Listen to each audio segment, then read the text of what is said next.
नमस्कार और हमारे चैनल में आपका स्वागत है। आज हम एक महत्वपूर्ण ऐतिहासिक अध्याय में गोताखोरी करेंगे जिसने आधुनिक भारत को आकार दिया। ब्रिटिश कैसे, जो पहले केवल व्यापारी थे, एक पूरे देश को नियंत्रित करने और अंततः गुलाम बनाने में सफल हुए। आइए जानते हैं इस कहानी को प्राचीन भारत से ब्रिटिश राज तक। ब्रिटिश प्रभाव को समझने से पहले यह जानना महत्वपूर्ण है कि भारत का इतिहास कितना समृद्ध था। प्राचीन भारत एक महान सभ्यताओं की भूमि था, जैसे कि सिंधु घाटी, मौर्य और गुप्त साम्राज्य।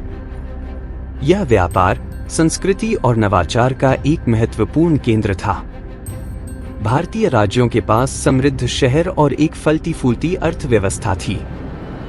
उदाहरण के लिए, प्राचीन शहर तक्षशिला एक प्रसिद्ध शिक्षा केंद्र था जो पूरे एशिया से विद्वानों को आकर्षित करता था।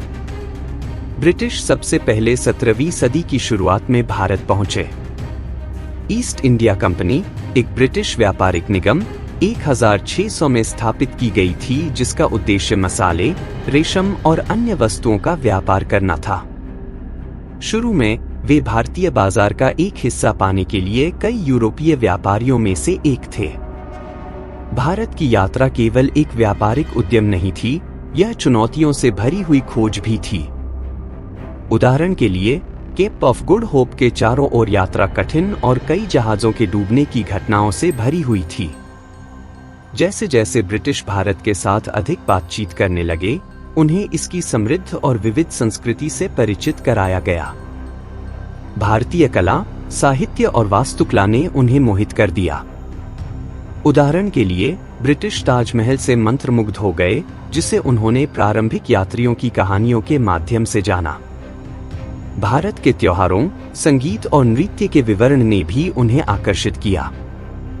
ब्रिटिश ईस्ट इंडिया कंपनी ने भारत की जटिल भाषाओं और समृद्ध सांस्कृतिक धरोहर को समझने के लिए विद्वानों और अनुवादकों को नियुक्त किया। ब्रिटिश मुख्य रूप से समुद्र द्वारा भारत आए। सबसे महत्वपूर्ण मार्ग था केप ऑफ गुड होप के चारों ओर, जो अफ्रीका के दक्षिणी सिरे के चारों ओर एक लंबा लेकिन महत्वपूर्ण समुद्री मार्ग था। यह मार्ग पुर्तगाली नियंत्रित मार्गों से बचने के लिए महत्वपूर्ण था। इसके अतिरिक्त मध्य एशिया और मध्य पूर्व के माध्यम से भूमि मार्ग भी थे, जिन्हें पहले के व्यापारियों ने इस्तेमाल किया था, लेकिन ये ब्रिटिश के लिए कम व्यावहारिक थे, राजनीतिक चुनौतियों के कारण। भारत में पैर जमाने के लिए ब्रिटिशों को मुगल साम्राज्य से अनुमति की आवश्यकता थी। 1617 में मुगल सम्राट जहांगीर ने ईस्ट इंडिया कंपनी को मुगल क्षेत्रों में व्यापार करने का अधिकार प्रदान किया। जहांगीर, जिन्होंने 1605 से 1627 तक शासन किया, चौथे मुगल सम्राट थे। इस अनुमति ने ब्रिटिशों को सूरत में एक व्यापारिक पोस्ट स्थापित करने की अनुमति दी, जो भारत के साथ लंबे और जटिल संबंधों की शुरुआत थी। दिलचस्प बात यह है कि जहांगीर ने यूरोपीय विज्ञान और प्रौद्योगिकी में रुचि दिखाई, जिसने ब्रिटिशों के साथ सकारात्मक बातचीत को सुविधाजनक बनाया। ब्रिटिशों की भारत में प्रारंभिक उपस्थिति के दौरान मुगल साम्राज्य अपने चरम पर था। जहांगीर और उनके उत्तराधिकारी शाहजहां के तहत, जिन्होंने 1628 से 1658 तक शासन किया। हालांकि औरंगजेब 1658 से 1707 के शासन के बाद मुगल साम्राज्य का पतन होने लगा। साम्राज्य आंतरिक संघर्ष, बाहरी आक्रमणों और प्रशासनिक अक्षमताओं के कारण कमजोर हुआ। इस अवधि में क्षेत्रीय शक्तियों जैसे मराठा, सिख और राजपूतों का उदय हुआ, जो अक्सर एक दूसरे और ब्रिटिशों से भिड़ते थे। शुरुआत में ईस्ट इंडिया कंपनी ने व्यापार पर ध्यान केंद्रित किया, व्यापारिक पोस्ट स्थापित किए और स्थानीय शासकों के साथ सौदे किए। उन्होंने आर्थिक प्रभाव और रणनीतिक गठबंधनों के माध्यम से शक्ति प्राप्त की। उदाहरण के लिए, 1757 में प्लासी की लड़ाई एक महत्वपूर्ण मोड़ था, जहां रॉबर्ट क्लाइव ने बंगाल के नवाब सिराजुद्दौला को हराया, जिससे ब्रिटिशों को समृद्ध बंगाल प्रांत पर नियंत्रण प्राप्त हुआ। ब्रिटिश केवल व्यापार से संतुष्ट नहीं थे। उन्होंने अपनी शक्ति को मजबूत करने के लिए एक योजना बनाई। सैन्य शक्ति और राजनीतिक चातुर्यता के संयोजन के माध्यम से उन्होंने सीधे क्षेत्रों को नियंत्रित करना शुरू किया।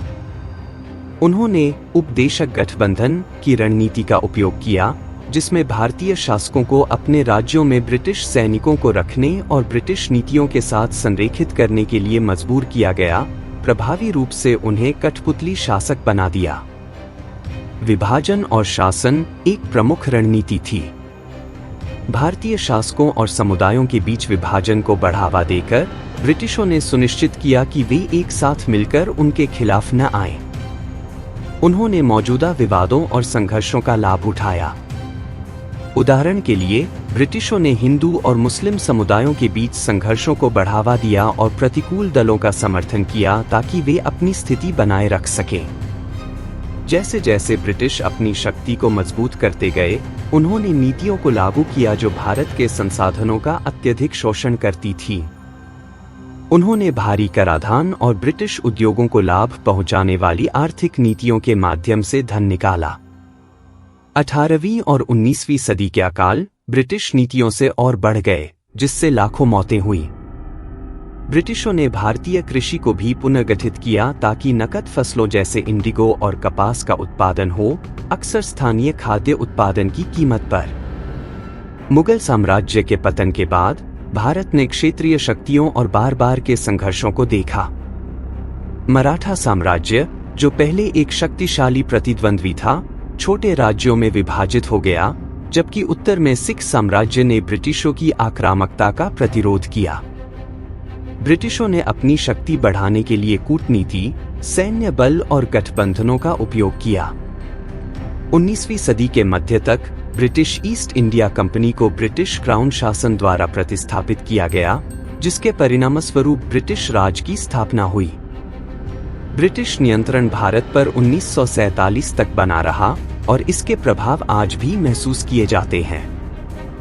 एक समृद्ध प्राचीन सभ्यता से लेकर एक उपनिवेश तक जिसे उसके संसाधनों के लिए शोषित किया गया, ब्रिटिश शासन की कहानी एक जटिल है। अगर आपको यह इतिहास रोचक लगा तो कृपया लाइक, सब्सक्राइब और बेल आइकन दबाएं ताकि आप और भी गहराई से इतिहास जान सकें। देखने के लिए धन्यवाद और आपके चैनल का नाम पर अगली बार मिलते हैं।